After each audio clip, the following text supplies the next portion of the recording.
1987년 여름 육군 훈련소 사격장. 땡볕 아래 훈련병들이 줄지어 엎드려 사격 자세를 취하고 있다. 총성이 울린다. 섭씨 40도를 넘나드는 열기 속에서 40명의 훈련병들이 첫 실탄 사격을 마쳤다. 한 사람당 10발. 관역까지의 거리 100m. 긴장과 흥분, 그리고 견딜 수 없는 더위가 공존하는 순간이었다. 박조교가 확성기로 거친 쇠소리를 내며 소리친다. 사격 종료. 전원 총기 안전 조치. 확탄창 분리. 훈련병들이 일제히 탄창을 분리한다. 훈련병 민준도 땀을 뻘뻘 흘리며 총을 내려놓는다. 드디어 끝났다. 정말 덥네. 옆에 있던 준호가 신난 목소리로 민준에게 말한다. 나 8발 맞췄어. 조교님이 잘 쐈다고 그랬다고. 좋아하는 준호와 달리 민준은 10발 중 몇 발이나 관역에 맞았는지는 중요하지 않았다. 중요한 건 사격이 끝났다는 것이다. 하지만 그들이 몰랐던 것이 있었다. 진짜 시련은 지금부터라는 것을. 박조교가 호루라기를 불며 장병들을 부른다. 집합. 탄피 수거 들어간다. 훈련병들이 우르르 모인다. 사격을 끝내고 사격장 주변에서 훈련병들이 사격 지점마다 흩어져 탄피를 줍고 있다. 탄피 수거는 군대에서 가장 지루하고 고된 작업 중 하나다. 뜨거운 모래밭을 뒤지며 작고 반짝이는 금속 조각 400개를 찾아야 한다. 하나라도 모자라면 전원 귀대 불가. 이것이 규칙이었다. 박조교가 탄피를 줍고 있는 장병들에게 소리친다. 각 사로별로 10발씩. 하나라도 모자라면 전원 귀대 못한다. 준호가 민준에게 다가와 무언가 속삭인다. 탄피 줍는 게 사격보다 힘들다. 민준이 탄피를 주우며 대답한다. 그니까 이게 왜 이렇게 뜨거? 뜨거운 모래 속에서 금속을 맨손으로 짚는 건 정말 뜨거운 일이다. 하지만 이것은 시작에 불과했다. 5분 후, 박조교가 탄피통을 세고 있다.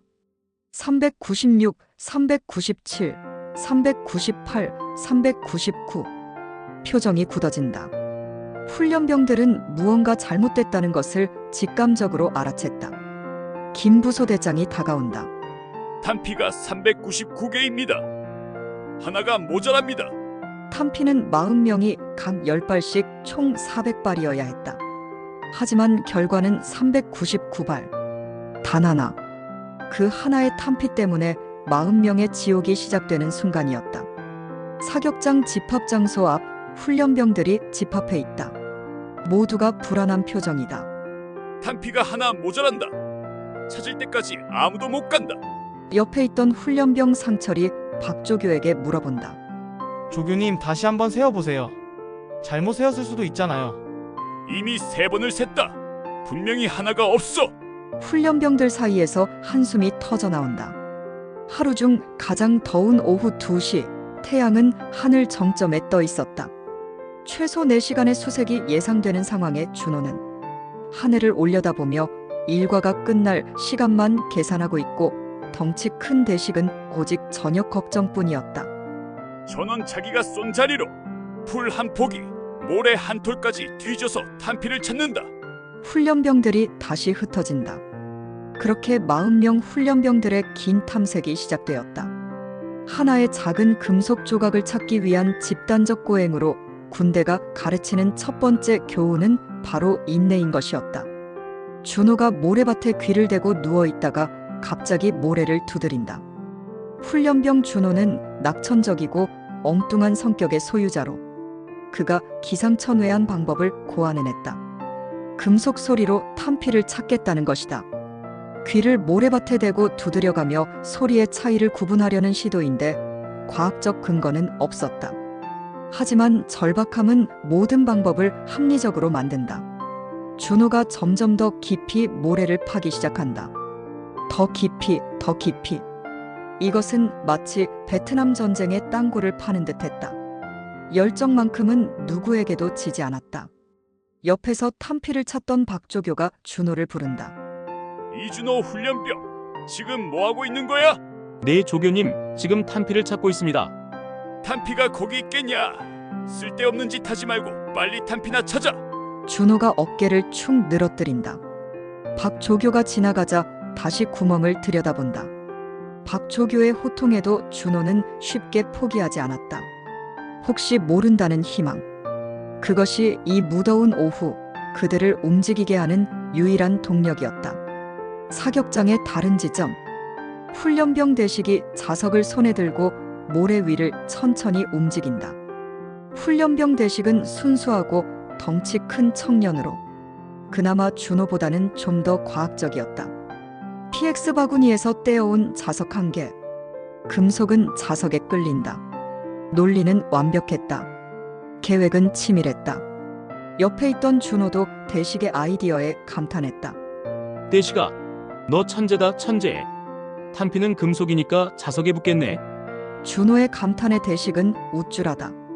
하지만 옆에 있던 상철이 다가와 설명해 주는데 탄피는 황동으로 만들어. 황동은 비자성체라 자석에 안 붙어.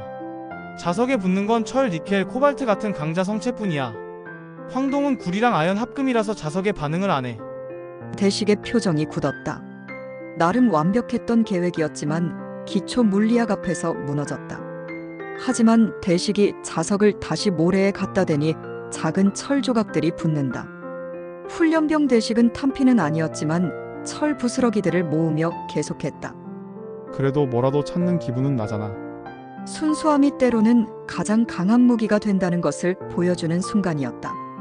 사격장 한쪽에서는 훈련병 진우가 땅바닥에 막대기로 복잡한 그림과 수식을 그리고 있다. 그런 진우를 본 상철이 묻는다. 진우야 뭐하냐? 탄피 위치를 계산하는 중이야. 봐봐. 우리가 쏜 위치가 여기고 탄피 배출구는 오른쪽 각도는 대략 45도 정도니까 탄피가 튀어나가는 초속과 각도를 계산하면 낙하 지점을 예측할 수 있어. 명문대 출신으로 물리학을 공부하던 진우는 소대에서 가장 머리가 좋은 청년으로 그는 감이 아닌 과학으로 접근했다. 탄피 무게 약 11g, 초기 속도 약 5m/s, 발사각도 45도, 중력 가속도를 더하면 진우가 갑자기 한쪽 바닥을 가리킨다. 계산 결과 탄피는 사격 위치로부터 2.3m 떨어지고 오른쪽 30도 방향인 저곳에 있을 확률이 높아. 훈련병들은 박수를 쳤다. 진우에게 천재라고 외쳤다. 수학이 그들을 구원할 것 같았다. 하지만 진우가 가리킨 방향을 훈련병들이 모여 샅샅이 찾아봤지만 탄피는 없었다. 이상한데 분명 계산상으로는 여기가 맞는데. 옆에 있던 민준도 한마디 거든다. 바람은 계산했어? 혹시 탄피가 튀어나가 풀이나 돌에 부딪혔을 수도 있잖아. 그렇네. 그럴 수도 있겠네. 사람 몸에 맞아서 튕겼을 수도 있지. 진우의 계산에는 변수가 너무 많았다. 바람의 방향과 색이, 탄피가 풀이나 돌에 부딪히는 경우, 사람의 몸에 맞고 튕기는 가능성 등 현실은 수식보다 복잡했다. 그것이 그들이 배운 또 하나의 교훈이었다. 탄피를 찾은 지 2시간이 경과했다. 훈련병들이 지쳐 있었고 탄피는 여전히 발견되지 않았다. 뜨거운 태양 아래서 지친 사람들에게 변화가 찾아온다. 의심. 그것이 피로의 또 다른 이름이다. 혹시 우리 중에 누가 가져간 거 아냐? 민준의 말에 갑자기 상철이 준호를 쳐다본다. 대식도 고개를 끄덕인다. 첫 번째 피의자는 준호였다. 준호는 계속 주머니에 손을 넣고 있었다는 이유로 의심을 샀다. 준호 너 왜 아까부터 자꾸 주머니에 손을 넣고 있어? 안에 뭐 있는 거 아냐? 준호는 당황했고 억울했다. 나 아니야. 주머니에 손 넣고 있다고 의심하는 게 맞냐? 나 억울해. 대식도 준호를 의심하며 한마디 한다. 그럼 주머니에 있는 거 다 꺼내봐. 대식의 말에 준호는 주머니를 뒤집어 내용물을 다 꺼낸다. 준호의 주머니에서는 휴지, 사탕 껍질, 먼지만 나올 뿐이었다. 아무것도 없잖아. 왜 사람을 의심하고 그래? 주머니는 비어 있었다. 진우와 대식이 사과했다. 하지만 준호의 얼굴에는 배신감이 남았다. 동료를 의심한다는 것. 그것은 탄피를 잃어버린 것보다 더 큰 상실이었다. 어느덧 해도 기울어가는 시간, 대식이 무언가를 발견해 외친다. 모두가 달려온다. 기적처럼 대식이 탄피를 발견했다. 반짝이는 금속의 훈련병들은 환호했다. 드디어 끝났다고 믿었다. 하지만 세상에 쉬운 일은 없다. 박조교가 탄피를 받아 살피면서 미간을 찌푸린다. 이거 우리가 쏜 총알의 탄피가 아니고 그냥 5.56mm 총알인데 이건 우리가 찾는 탄피가 아니야. 우리는 총알이 발사되고 남은 탄피를 찾고 있는데 어찌된 영문인지 대식은 총알을 찾은 것이다. 그때 이를 지켜보고 있던 진우가 권총 탄피는 자신의 소지품이라고 고백했다. 예전에 PX 가다가 주웠는데 멋있어서 기념으로 가지고 있었습니다. 그게 주머니에서 빠졌나 봅니다. 박조교가 화를 내며 총알을 빼앗는다. 총알을 가지고 있으면 영창감이야. 절대 임의로 소지하면 안 돼. 신고해야 한다고. 진우는 고개를 숙이며 죄송하다는 말만 되풀이했다. 진우는 소중한 기념품을 압수당했다. 희망은 순식간에 허공으로 사라졌다. 절망은 두 번째가 더 깊다. 그들은 그것을 배우고 있었다. 해가 서쪽으로 기울고 있다. 모두 지쳐 주저앉아 있다. 체력은 바닥났고 희망도 사라져갔다. 그때 상철의 표정이 변했다. 무언가 떠오른 듯한 얼굴이다. 상철이 머뭇거리다 입을 연다. 나 있잖아. 총구 안을 확인 안 했어. 혹시 탄피가 총구 안에 있는 것일지도 몰라. 상철은 총구 안을 확인 안 했다며 총구 안을 확인해 본다고 하지만 사실 총구에 탄피가 있을 가능성은 희박했다. 그래도 혹시나 하는 마음에 박조교가 총기함으로 달려갔다. 40명의 훈련병이 마지막 희망에 매달리며 숨을 죽였다. 1분 후 박조교가 돌아온다.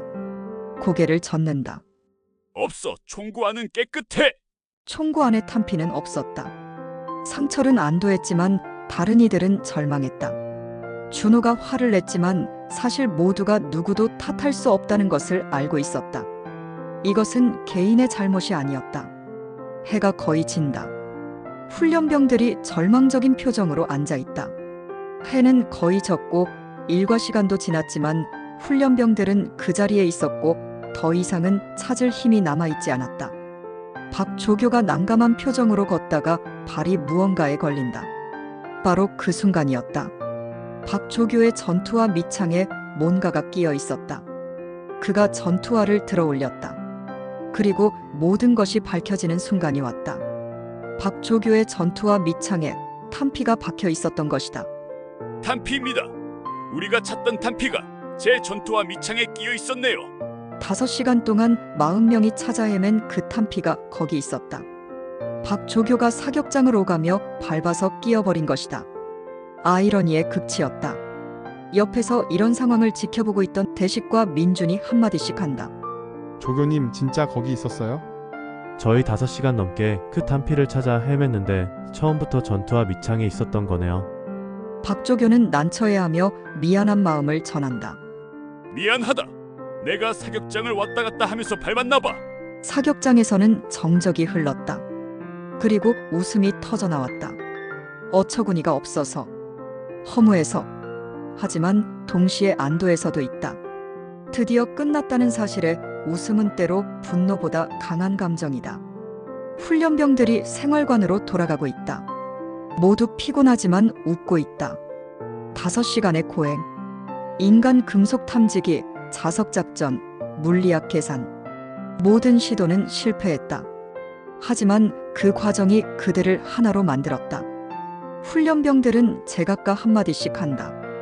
오늘 정말 기가 막혔어. 그렇지 않냐? 그러게 말이야. 5시간 동안 모래밭을 헤집고 다녔는데 결국 조교님 발밑에 있었다니. 정말 생각도 못했네.